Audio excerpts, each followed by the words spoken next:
a global economy, many companies do business overseas. This means that workers often travel to see their colleagues or clients abroad. There are many reasons why people travel for work. I go abroad to complete projects which are set by my company. Those projects can include setting up certain systems, laptops, docking stations, etc. I need to travel for work because sometimes the projects I do are based somewhere outside London, where I live. So I've been traveling to France, to Italy, to Spain, to Romania. I need to travel because we work with big brands and multinationals, and they want to understand different people in the different markets and countries. So we travel across the world. An important part of business travel is organising transportation. When people travel internationally, they often fly, though in some cases, taking the train is an option.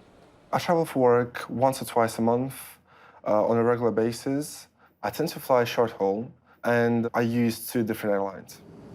Alex makes the most of his travel time and keeps busy during the flights. When I'm flying for business, I tend to get my laptop out and do some work during the flight. And half an hour before my plane lands, I remove my laptop, put it back in my bag, and get ready for the landing.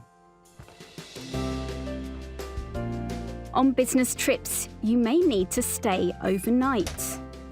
It's important to book accommodation that is suitable for your trip and has everything you need so you can keep working during your stay. The accommodation where I like to stay when I travel for work is hotels, usually, but they need to be very close to the place where I need to go to work. What I expect at my location is Wi-Fi, because I need to work most of the time where I'm back in my room, and of course parking, because usually I need to hire cars or a vehicle from the airport to the workplace. When travelling for work, you may not know much about the local area and how to get around. Find out about transportation before you go, and when you get there, ask for help if you need it, or ask for directions. When I have to go from a business meeting to another meeting, I either use public transportation, because it's a really good way to mix with the locals, or I use a ride-sharing app. I always worry about getting lost, but it's part of the adventure. I carry an online map on my phone, and if I do get lost, I just ask people, and they're really helpful.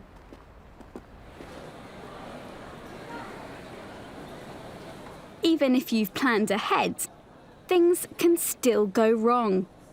Your flight could be delayed, or there might be a mistake with your hotel reservation.